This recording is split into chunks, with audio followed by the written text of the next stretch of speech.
Bonjour tout le monde, bienvenue à notre première capsule de fabrication de cadeaux de Noël fait maison avec amour. Et là, aujourd'hui, on va fabriquer deux choses. On va fabriquer un spray d'ambiance, un parfum d'ambiance revu et corrigé. Vous avez peut-être déjà essayé, j'ai déjà ma bouteille de prête, c'est ça que vous voyez dépasser. Vous avez peut-être déjà essayé mon parfum d'ambiance que j'ai déjà fait dans le passé, mais là, j'ai revu et corrigé la recette. J'ai fait un cours pour me spécialiser dans la formulation de produits à base d'huile essentielle. Et cette recette-là va être beaucoup plus stable, va se conserver plus longtemps. On parle au moins 2-3 mois, mais potentiellement jusqu'à 8 mois. Et elle est super simple avec des ingrédients que vous pouvez trouver facilement. Donc, j'ai voulu vous donner cette recette revue et corrigée. Sinon, on va faire aussi une pompe à savon à main moussant avec des nouveaux embouts que j'ai trouvés que je trouve super le fun à utiliser avec des pots maçons. Donc, si vous aimez ce look-là, ça peut être super intéressant et ça fonctionne vraiment bien. On l'a essayé avec une gang récemment à Rivière-du-Loup, en fait, à Saint-Alexandre, la gang que je salue. Vous me direz comment vous trouvez vos savons. Et là, on va le faire vraiment avec ma version où on va utiliser aussi de l'eau d'aloès, donc le jus vraiment liquide, donc c'est pas du gel. Et on va utiliser aussi de la glycérine végétale dedans. On va commencer par notre spray.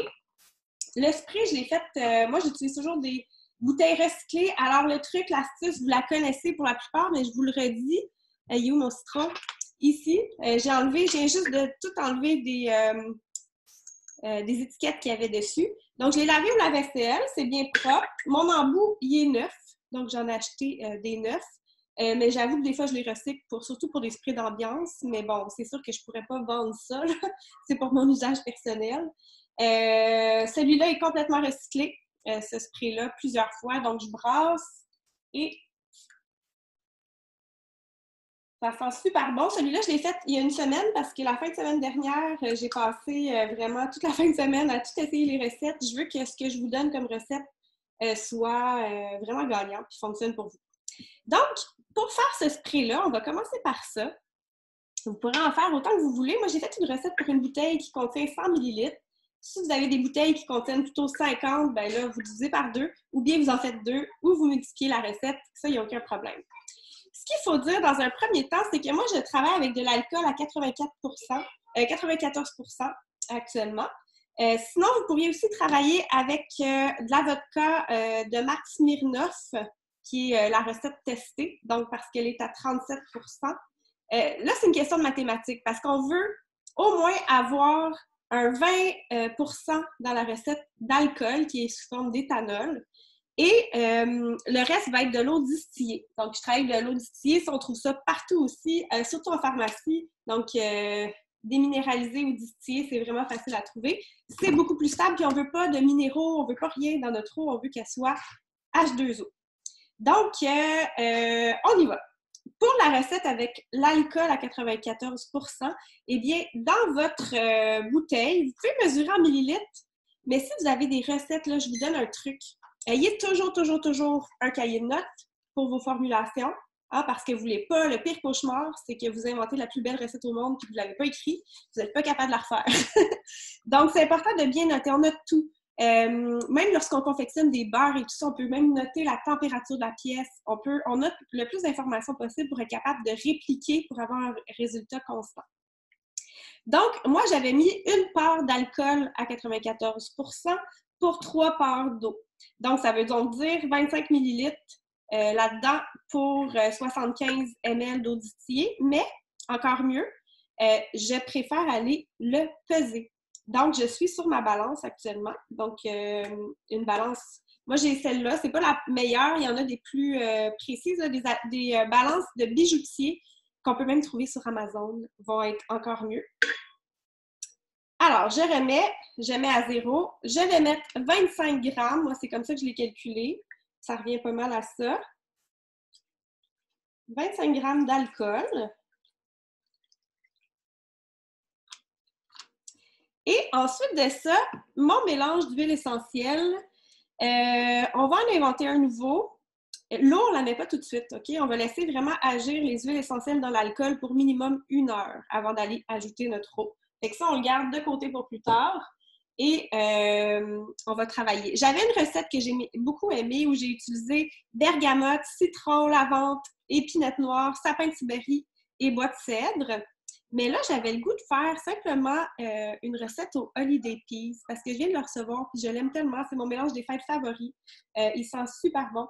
Excellent en parfum d'ambiance. Si jamais vous voulez plus pour la salle de bain puis vraiment éradiquer les odeurs, travaillez avec la citronnelle, pas le lemongrass, mais vraiment la citronnelle de doTERRA. Très, très intéressant. Donc, en tout, on va mettre 30 gouttes dans notre 100 ml.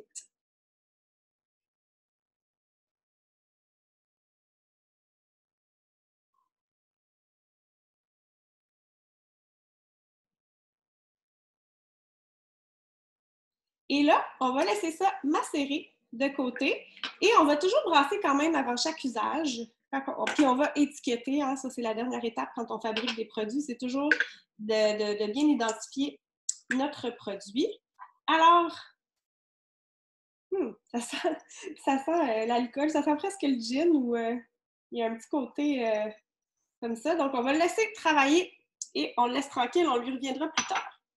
Donc, ce que ça va donner, c'est vraiment une belle bruine comme ceci. Ça sent très, très bon. Vraiment agréable. Puis ça s'offre super bien en cadeau. Pour identifier, moi, j'ai utilisé cette espèce d'accessoire-là qui s'appelle un Dymo, qui n'est pas nouveau, qui existe depuis vraiment longtemps. Il y avait une dame qui m'a expliqué qu'elle avait ça quand elle était petite. Donc, ici, j'ai marqué parfum d'ambiance. Sinon, on peut travailler avec des étiquettes comme ceci noir. On peut faire vraiment ce qu'on veut pour aller identifier notre produit. J'avais même des étampes avec mon truc. Peut-être que c'est pas si joli que ça, mais bon. Allez-y avec votre créativité pour la fabrication. C'est pas plus compliqué que ça. Vous avez vu que c'est vraiment simple. La seule chose, c'est d'attendre 1 heure que les huiles essentielles fassent connaissance avec l'alcool. Si on le fait plutôt avec du Smirnoff, je dis vraiment la marque parce que c'est la bonne recette testée. Et à ce moment-là, on va en mettre beaucoup plus parce qu'elle est seulement à 37 comparativement à 94 d'alcool. Donc, on va aller vraiment en mettre... attendez, je vous dis ça. Moi, là, en ce moment, je travaille dans un 50 ml. Donc, pour nous mêler, j'ai vraiment utilisé les bouteilles que j'avais. J'en ai pas acheté. J'ai recyclé ce que j'avais. Donc, si on travaille avec notre Smirnoff, j'ai perdu ma recette. Attendez, je vous reviens. Donc, c'est 67 du mélange qui va être de l'alcool et 27 qui va être de l'eau. Donc, on n'est pas dans les mêmes ratios. Donc, si c'était un 100 ml, on irait mettre au moins un 70 ml, si on veut, là-dedans. Donc, moi, je vais y aller pour un 35 ml dans mon 50 ml. Fait qu'il y a quand même une composante de mathématiques là, dans ce qu'on fait là. Et là, cette fois-ci, je vais faire le mélange spa, qui est un mélange que j'utilise depuis très, très longtemps. Donc, on veut un total d'environ 30 gouttes. C'est pas vrai parce que ça va être environ 15 gouttes. Donc, on va mettre à parts égales eucalyptus, romarin, bergamote et lavande. Ça sent super bon. Donc, si on veut tout ça, on va mettre 4 gouttes de chaque.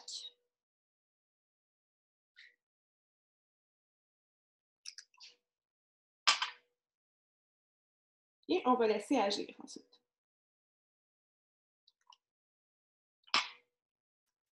C'est pas plus compliqué que ça.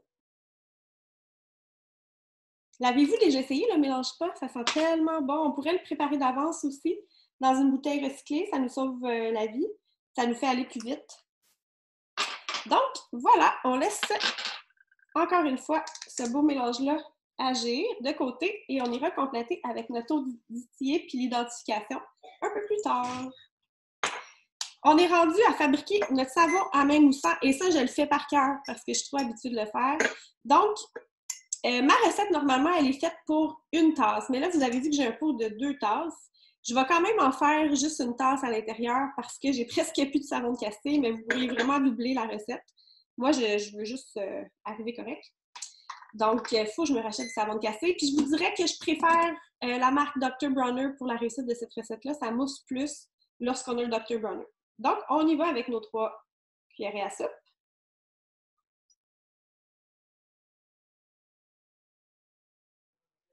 Je suis vraiment pile. Parce que vous entendez les enfants, ils jouent dehors. Et voilà, il m'en reste à peine. Il doit me rester une cuillerée à thé. Ensuite de ça, on va mettre une cuillère à soupe de glycérine végétale ou on pourrait mettre du miel aussi. C'est optionnel, mais ça rend vraiment les mains beaucoup plus douces. Surtout si vous avez les mains qui trouvent ça difficile, là, la sécheresse, là, ces temps-ci, c'est pas évident. C'est très, très sec avec le chauffage. Ça fait bien. Et on va rajouter dans notre liquide d'eau, dans le fond, là, on irait compléter, pour l'eau, on irait compléter jusqu'à la moitié du pot. Je vais mettre un peu d'aloès qui est liquide, là. Comme je vous disais, c'est pas du gel. Donc, je vais en mettre un peu, j'invente sur le champ. Tout ce que je veux, c'est que mon total arrive à une tasse. Mais avant d'ajouter le liquide, parce que mes huiles essentielles vont mieux se mélanger, je vais utiliser, là, on va utiliser épinette noire et pamplemousse. C'est d'ailleurs ça que je diffuse en ce moment. Ça sent super bon. Pamplemousse, on va y aller pour une vingtaine de gouttes.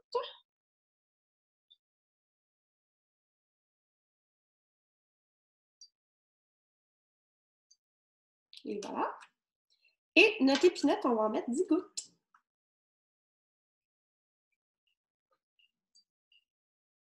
Super! Donc là, je vais juste faire un petit wouhou! Ah, c'est réussi. Et là, on complète avec notre aloès un petit peu, pas trop, parce que c'est quand même... Là, je pense que j'ai mis à peu près 3 cuillerées à soupe. Et on va aller mettre notre eau distillée à la moitié du pot. Bon, je vous avais dit de mesurer et tout. Moi, j'y vais à peu près.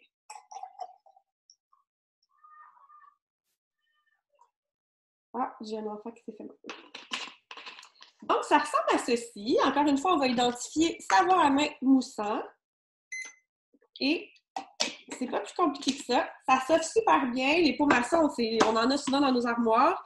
Les embouts, je les ai trouvés sur Amazon aussi. Je suis pas tout le temps fan d'Amazon, mais certaines choses sont vraiment intéressantes. Donc, je me suis permis d'acheter ça parce que je trouvais ça... j'aime beaucoup le look, personnellement, des pots maçons. Et là, voilà, on a juste à identifier, on garde ça sur notre comptoir, puis ça nous fait une belle mousse. Je vais vous montrer. Il faut que je l'ouvre.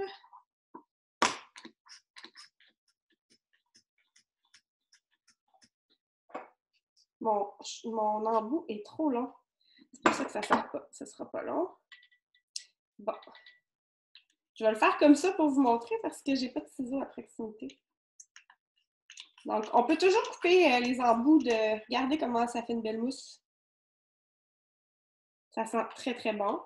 Donc, voilà, une autre belle recette. J'espère que ça vous a bien amusé. En terminant, je voulais vous donner des idées d'emballage. Je vais juste essuyer mes mains ici. Je me sens comme dans une émission de cuisine de Ricardo quand il est tout seul puis qu'il parle tout seul. Ça sera pas long. Tiens. Donc, je voulais vous montrer des idées d'emballage. J'ai des petits châles comme ça qui sont même identifiés au nom de doTERRA. Imaginez, ça venait d'une compétition de château de sable qu'on a faite au Mexique. Mais ça peut très, très bien faire un bel emballage cadeau. Vous connaissez peut-être cette idée-là de ne pas utiliser de papier qu'on achète, mais d'utiliser peut-être des bouts de tissu recyclés ou ce qu'on a à la maison. Et on fait simplement faire 2 nœuds. Et ça a un nom, cette technique-là, mais je ne me rappelle plus. Ça a un nom japonais que quelqu'un certainement saura et pourra nous dire. Donc, et voilà, comme ceci, une idée d'emballage cadeau. C'est vraiment pas cute présentement. Ah, je trouve ça trop drôle. Mais faites-le cute, là, comparé. Faites pas comme moi. Faites-le plus cute, puis peut-être mettre dans une boîte ou quelque chose comme ça, quelque chose de recyclé. C'est toujours plaisant. Sinon, moi, ce que j'aime bien faire, c'est que je fais faire des dessins aux enfants et on utilise leurs dessins comme papier d'emballage. Donc, ça fait quelque chose de plus amusant et de recyclé aussi. On peut faire différent. Quand j'étais petite, on emballait avec le papier journal. Puis ça fait cute dans du papier journal aussi.